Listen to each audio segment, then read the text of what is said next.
Good morning class. Last लेक्चरला आपण isomerism in coordination कॉम्प्लेक्सचं point पाहिलं होतं आपण.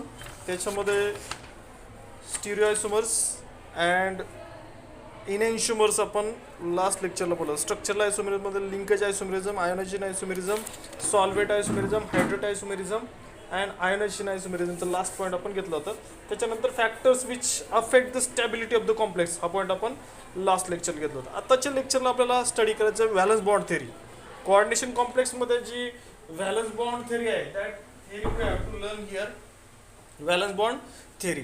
ओके, आता valence bond theory is based on the concept of hybridization. आता what is hybridization? Hybridization mixing and recasting of atomic orbitals. Actually atomic orbitals are neither exist nor can be detected spectroscopically. Okay, so detect करू शकत नाही आपण. So these orbital however helps to describe the structure of coordination compound. So ह्या atomic orbital काय का hybrid orbital काय describe करतात, which help us to describe the structure of coordination compound. म्हणजे काय coordination compound चे एक्झॅक्ट स्ट्रक्चर आहे ते फक्त डिसाईड करायला आपल्याला हेल्प करतं. Okay, so valence bond theory जी आहे त्या व्हॅलन्स बॉन्ड थेरीचे काही पॉस्ट्युलेट्स आहेत, जनरल फीचर्स आहेत. तर व्हॅलन्स बॉन्ड थेरीमध्ये metal ion provides vacant orbital. Metal ion काय प्रोव्हाइड करतो? कोणताही सेंट्रल मेटल लाईन आहे तो मेटल लाईन काय प्रोव्हाइड करतो? Vacant orbital for formation of coordinate bond with the ligand. Coordinate bond with ligand form करताना किती व्हॅकंट ऑर्बिटल आहेत ते आपल्याला मेटल लाईन प्रोव्हाइड करतो. कारण मेटल लाईनचं आपण इलेक्ट्रॉनिक कॉन्फिगरेशन ज्यावेळेस स्टडी करू त्यावेळेस आपल्याला डी ऑर्बिटल व्हॅकंट ऑर्बिटल किती आहे त्याच्यामध्ये आपण समजतं आपल्याला. So vacant orbital along with the S and P orbital of the metal ion takes part in the hybridisation. बघा याच्यामध्ये व्हॅकंट ऑर्बिटल आहे मेटल लाईनमध्ये, त्याच्याबरोबर एस आणि पी ऑर्बिटल काय करतात? हायब्रिडायझेशनमध्ये पार्टिसिपेट करतात. आपण एक्झाम्पलमध्ये डिटेलमध्ये पाहू. The number of vacant hybrid orbitals form is equal to the number of ligand donor atom. किती हायब्रिड ऑर्बिटल आहेत? तर लिगॅन्डने किती डोनर ॲटम आहेत that is equal to the coordination number of the metal ion. किती vacant orbital आहे? तर जेवढे लिगॅन्ड इलेक्ट्रॉन डोनेट करतात number of which equal to the coordination number of the metal ion. आता कोऑर्डिनेशन नंबर कशावरती depend आहे? तर लिगॅन्डवरती depend आहे. Okay, so number of vacant hybrid orbital form is equal to the coordination number of the metal ion. Okay, मग तो जितकं काय metal line असतील लिगॅन्ड असेल तितकं त्याचा व्हॅकंट ऑर्बिटल असतील, व्हॅकंट हायब्रिड ऑर्बिटल्स असतील. ओके, पुढचा आहे overlap between the vacant hybrid orbitals of the metal ion and field orbitals of the ligand due to the formation of metal ligand coordinate bond. Okay, त्यांच्यामध्ये overlapping होतं vacant hybrid orbital metal ion. So which will provide us to the metal ligand coordinate bond. Okay, आणि next आहे the hybrid orbital use in metal line point to the direction of the ligand. Okay, लिगॅन्डच्या डायरेक्शनमध्ये ते point out करतात. आता इथं n minus point d orbital आहे किंवा एन डी ऑर्बिटल्स आहेत that will form inner orbital complex or outer orbital complex. आता इनर ऑर्बिटल कॉम्प्लेक्स म्हणजे काय? D orbital of inner shell and s p orbital from outer shell, they are called as inner orbital complex. आणि पुढचं आहे s P d from outer shell. Okay, S orbital, P orbital, D orbital outer shell पासून आहे that is called as a outer orbital complex. Okay, so that is the S P D from the outer shell. Okay, so that is the inner orbital complex and outer orbital complex. So these are the features of valence bond theory. आता पुढचं point आहे step to understand metal ligand bonding. आता metal आणि लिगॅन्डमध्ये bond form करताना काय steps आहेत? पहिली स्टेप आहे पहिले तर ऑक्सिडेशन स्टेट फाइंड आउट करायचं. काय फाइंड आउट करायचं? Find oxidation state. Find oxidation state पहिली स्टेप. Second step write the valence shell electronic configuration. Valence shell electronic configuration लिहायचं. ओके, आपल्याला मेटल लिगॅन्ड जी काही बॉन्डिंग आहे ते स्टेप्स काय आहे त्याच्या? पहिलं तर find oxidation state of the metal ion, त्याच्यानंतर write valence shell electronic configuration of the metal ion. Metal लाईनचं व्हॅलेन्शियल इलेक्ट्रॉनिक कॉन्फिगरेशन लिहायचं. आता तो कॉम्प्लेक्स लो स्पिन आहे का हाय स्पिन आहे ते फाइंड आउट करायचं. आता हे फक्त ऑक्टेड्रल कॉम्प्लेक्सला आहे, ऑक्टेड्रल कॉम्प्लेक्सला आहे फक्त. ओके, लो स्पिन कॉम्प्लेक्स और हाय स्पिन कॉम्प्लेक्स. पुढचं आहे number of ligand find the number of metal ion orbitals required for bonding. जितके लिगॅन्ड आहे तितकेच ऑर्बिटल मेटल लाईन बरोबर रिक्वायर्ड आहेत. पुढचं आहे identify the orbital of the metal ion available for hybridization. That will involve the hybridization. Okay, जितके orbital आहेत तितकंच त्याच्यामध्ये हायब्रिडायझेशन असेल. म्हणजे 1s orbital and 3p orbital that will form sp3 hybridization. Write the electronic configuration after hybridization नंतरचं electronic configuration लिहायचं. आणि त्याच्यानंतर determine the number of unpaired electron that will predict the magnetic properties. Okay, magnetic properties. Okay, so this is the valence bond theory. काही example दिलेत आपल्याला, आपण depending on that काही example आपण स्टडी करूया. ओके, पहिलं एक्झाम्पल आहे octahedral complex. Okay, octahedral complex. Okay, let's see. Octahedral कॉम्प्लेक्समध्ये पहिला एक्झाम्पल दिलं त्यांनी cobalt ammonia complex, that is CONH3 okay 3+. Example दिलंय. आता याच्यामध्ये आपण एक्झाम्पल घेऊया कोबाल्ट अमोनिया कॉम्प्लेक्सचं. आता याच्यामध्ये पहिलं तर ऑक्सिडेशन स्टेट कोबाल्टची. ओके, आता कोबाल्टची ऑक्सिडेशन स्टेट आहे इथं here 3+. Oxidation state of cobalt 3+. Valence shell electronic configuration of cobalt. आता कोबाल्टचं व्हॅलेन्शियल इलेक्ट्रॉनिक कॉन्फिगरेशन आपण लिहा. ओके, सो ह्याच्यामध्ये valence shell electronic configuration of the cobalt 3D 4s आणि 4p.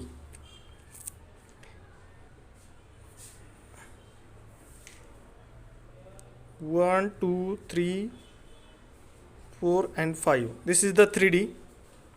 Then this will be the 4s and this will be the 4p. 3D 4s and 4p. Okay, so 3D मध्ये किती electrons आहेत? So याच्यामध्ये 3D मध्ये 1 2 3 4 5 आणि 6. Okay, so that will be the 3D6 4s आणि 4p vacant आहे त्याच्यामध्ये. Okay, आता याच्यामध्ये ग्राउंड स्टेटला 3D6 4s आणि 4p मध्ये नाही. ओके, आता ह्याच्यामध्ये काय होईल, पेअरिंग होईल 3Dचं पेअरिंग काय होईल, तो हे जे unpaired electron that become paired, so that will form excited electronic configuration like this 2 3 4 and 5. So okay 6 electrons. आता किती राहिले, डीचे 2 राहिले. Okay, this will be 4s and this will be 4p. Okay, लक्षात येते का पहा काय झालं, हे पेअरिंग केलं आपण, सेम एनर्जी लेवल आहे, therefore pairing is possible. Okay, so that will pairing will be possible here. So 3D having 2 vacant orbital, 4s having 1 and 4p having 3. So it is an octahedral complex. So hybridization will be possible here only. Okay, 1 2 3 4 5 आणि 6 याचा ligand किती आहेत, 6 ligand आहे. Therefore hybridisation will be 6 orbital is available. So that will form, this will be D2. डीचे किती आहे 2, एसचं किती आहे 1 आणि पीचे किती आहे 3. So it will form D2sp3 hybridization. आणि D2sp3 हायब्रिडायझेशन जर असेल तर that will form octahedral complex. D2sp3 that will form octahedral complex. Okay, so cobalt ammonia कॉम्प्लेक्सचं एक्झाम्पल आपलं इथं फिनिश झालं. कोबाल्टचं ऑक्सिडेशन स्टेट +3 आहे. आपण त्याचं जनरल इलेक्ट्रॉनिक कॉन्फिगरेशन आउटरमोस्ट शेलचं लिहिलं. ओके, ज्याच्यामध्ये 4 अनपेड इलेक्ट्रॉन आहे. पुढच्या एक्साइटेड स्टेटमध्ये हे जे अनपेड इलेक्ट्रॉन ते पेअर्ड होतील. ओके, पेअर्ड झाल्यानंतर आता किती अवेलेबल आहेत ॲटॉमिक ऑर्बिटल, 1 2 3 4 5 and 6, टोटल 6. आपला लिगँड पण किती आहे, ligand is also 6 and available vacant orbitals are also 6. आता त्याच्यामध्ये व्हॅकंट कोणते आहेत, तर 3Dचे 2 आहेत, 4sचं 1 आहे आणि 4pचे 3 आहेत. Therefore the hybridization become D2sp3 and D2sp3 hybridization is available for octahedral complex. आणि ह्याचं मॅग्नेटिक प्रॉपर्टी काय, इट इज अ डायमॅग्नेटिक का, कारण सर्व इलेक्ट्रॉन कसे आहेत, पेअर्ड इलेक्ट्रॉन. ज्यावेळेस पेअर्ड इलेक्ट्रॉन असतात त्यावेळेस तो जो काही कॉम्प्लेक्स आहे तो कसा असतो, पेअर्ड इलेक्ट्रॉनमध्ये तो कॉम्प्लेक्स कसा असतो, डायमॅग्नेटिक नेचर. ओके, सो याच्यामध्ये हे जे 6 लिगँड आहेत ते लिगँड मेटल बरोबर बॉन्ड फॉर्म करतील आणि हा कॉम्प्लेक्स फॉर्म करतील CONH3 6. सो त्याचं इलेक्ट्रॉनिक कॉन्फिगरेशन असेल मग पाहिजे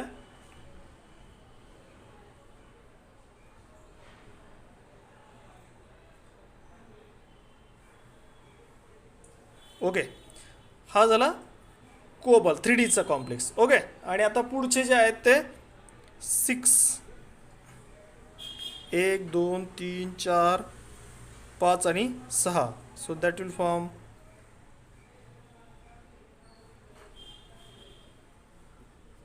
okay, so it will form D2sp3 hybridization. Okay, so this is from the cobalt ammonia complex. This is for cobalt electronic configuration.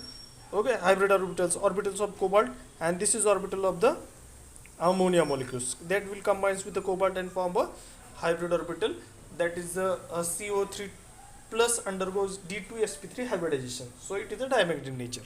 So this is the first example of octahedral complex. Now second example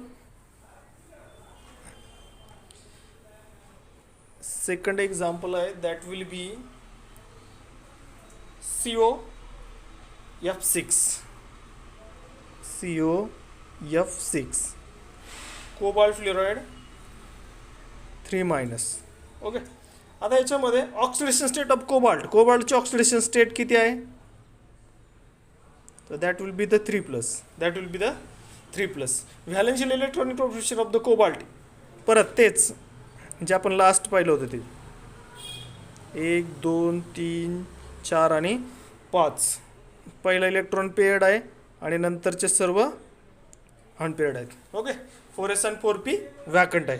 this is the 4s and this is 4p. This is the 4p.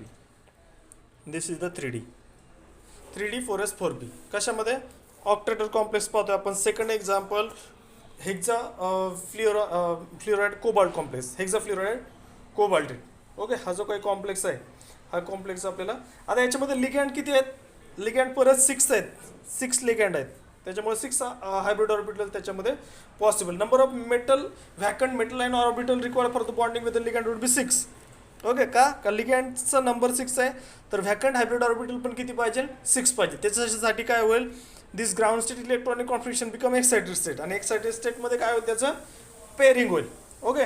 आता pairing झालं तर मग त्याच्यामध्ये actually याच्यामध्ये 6 orbitals available for hybridisation are 1 4s 3 4p and 2 4d. Because complex is high spin, that means pairing of electron will not take place to the hybridization, remain as it is in the free state shown above. Okay. आता हा काय हाय spin complex आहे, याच्यामध्ये pairing होणार नाही. It will remain as it is. त्याच्यामुळे काय होईल? पुढचे जे ऑर्बिटल आहेत त्याच्यामध्ये हायब्रिडायझेशन पॉसिबल आहे. ओके. आणि म्हणून मग 4s 6 ऑर्बिटल आपल्याला लागतात. तर 6 ऑर्बिटल कसे होतात पहा. This will remain as it is.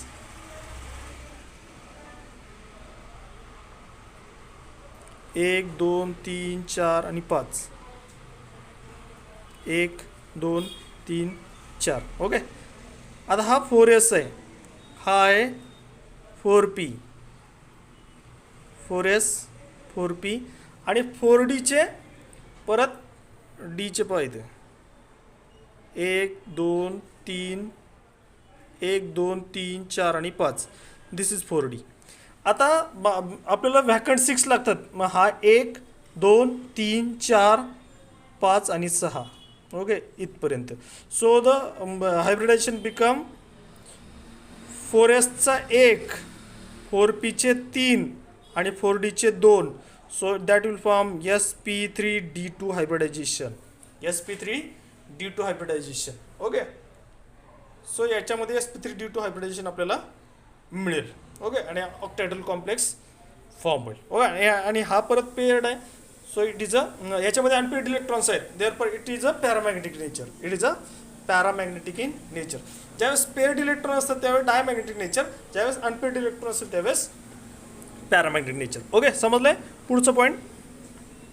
आता ऑक्टेहेड्रल कॉम्प्लेक्स संपले आपले. पुढचं आहे आपल्याला टेट्राहेड्रल कॉम्प्लेक्स आपल्याला घ्यायचे त्याच्यामध्ये. Okay. Tetrahedral complex, tetrahedral complex. Okay, so let's see tetrahedral complex. Tetrahedral कॉम्प्लेक्समध्ये पहिला आहे आपला NiCl4 NiCl4 2 मायनस. ओके, आता परत निकेलची ऑक्सिडेशन स्टेट ऑफ निकेल किती आहे? That will the +2. Oxidation state of निकेलची ऑक्सिडेशन स्टेट आहे +2. Okay, valence shell electron configuration nickel 2 Ni2+ आयनचं आउटरमोस्ट इलेक्ट्रॉनिक कॉन्फिगरेशन. आता 3D orbitals, let see 1 2 3 4 5 1 2 3 4 5. So 3 orbitals, how many electrons are there? 2, 3 paired and 2 unpaired. Okay, so 3D is 6 7 8, so that will be the 3D8. 3D8, 4s and 4p कसे आहेत? Vacant. This is the 4s and this is 4p.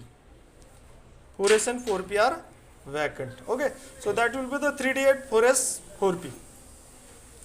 आता this is the, आता याच्यामध्ये total ligand किती आहेत? 4 आहेत.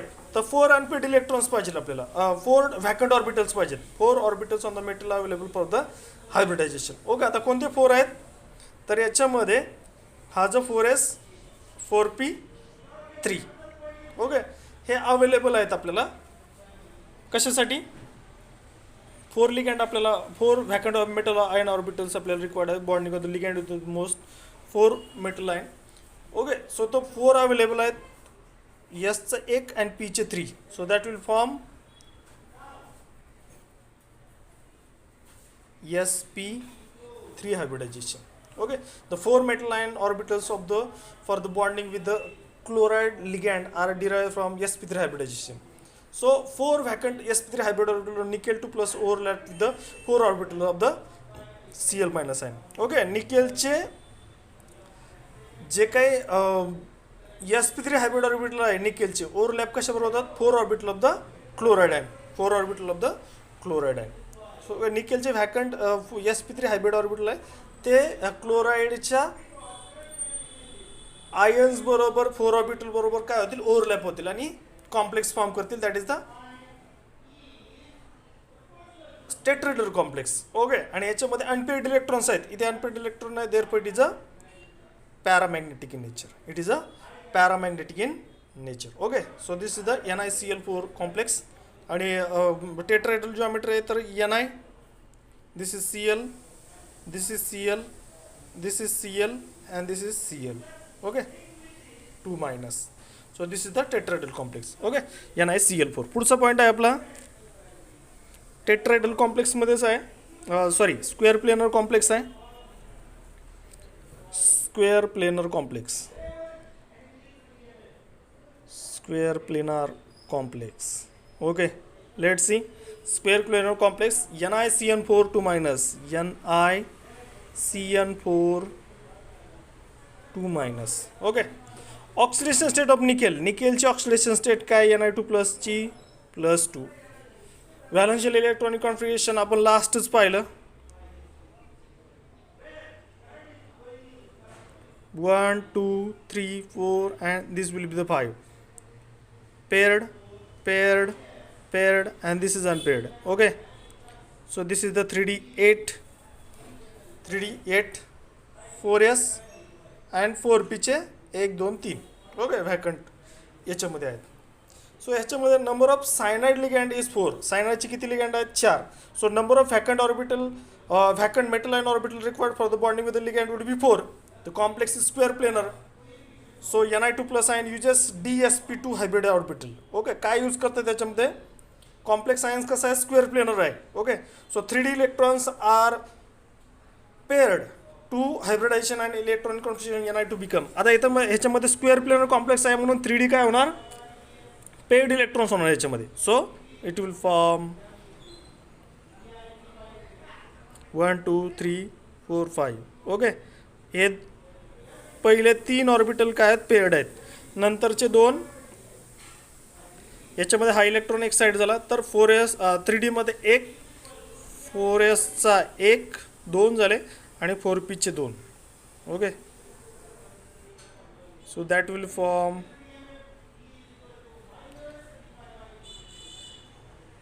DsP2 hybridization. DsP2 hybridization for NiCN4 minus DsP2. आणि मग त्याचं स्ट्रक्चर काय आहे? Ni, this is Cn, this is Cn, this is Cn, and this is Cn. Okay, it is a square planar complex. Okay, square planar complex. Okay, so याच्यामध्ये काही limitations आहेत valence bond थेरीला. Valence bond थेरीचा आपण ऑक्टेटल कॉम्प्लेक्सचे 2 example पाहिले, cobalt ammonia complex, cobalt fluoride complex. त्याच्यानंतर tetrahedral complex पाहिला आपण NiCl4 मायनसचा, आणि square planar complex पाहिला आपण NiCN4 2 मायनसचा. आता ही जी व्हॅलन्स बॉन्ड थेरी आहे तर व्हॅलन्स बॉन्ड थेरीला काही लिमिटेशन्स आहेत. आता व्हॅलन्स बॉन्ड थेरी काय केलं आहे, याच्यामध्ये स्ट्रॉंग फील्ड लिगँड आहे का वीक फील्ड लिगँड आहे त्याचं डिस्टिंग्विश दिलेलं नाही. It does not provide the explanation for the colour of the coordination compound. And last, the structure of the complex predicted from valence bond theory would not always much necessary with those who determine for the experiment. तर एक्सपेरिमेंटच्या बरोबर जे काही हे केलं त्याच्याबद्दल याच्यामध्ये फारसं detail दिलेलं नाही. Okay, colour of the complex माहिती नाही आपल्याला फाइंड आउट करू शकत नाही. It cannot explain the some complex are inner orbital complex, some are outer orbital complex. आता this is the outer orbital complex. काय त्याच्या अगोदरचं NiCN4 पाहिलं, Cl4 मायनस पाहिलं आपण, तर that will be the inner orbital complex. तर ते काय ते त्याच्याबद्दल काही एक्सप्लेनेशन याच्यामध्ये दिलेलं नाही. Okay, therefore valence bond theory काय आहे फारशी युजफुल नाही. आणि त्याच्या पुढचं पॉईंट आता डिलीट केलेला आहे. ओके, त्याच्यामुळे तो काय आपण घेत नाही. इथं हा चॅप्टर आपला फिनिश होतो. उद्याच्या लेक्चरला आपण दुसरं नवीन चॅप्टर स्टार्ट करू. ठीक आहे, थँक्यू.